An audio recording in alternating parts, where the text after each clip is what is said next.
So once we are looking at the threats of the cyber landscape, which is evolving, there are two parts of the say BFSI infrastructure. One is your core banking infrastructure or your core financial institution infrastructure, and the second part is your customer base. Now you got to have a strategy to protect both of them with a very focused approaches. So as far as the your core banking infrastructure is concerned, there are GRC policies, guidelines, NIST frameworks, or the other procedures which are very more or less well established. What the challenge is coming, especially in a country like India, is once you are facing the users or the customers.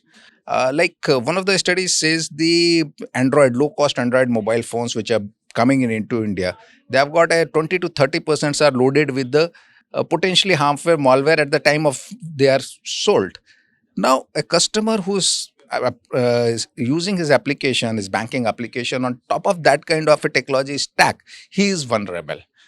So the probably the next way or the next line of approach which the banking institution especially can undertake once you have the applications getting installed may not be full-fledged kind of a antivirus, but some kind of a scanning of the mobile handset, telling the user probably these are the likely apps which are not very suitable if you're installing a banking application of that.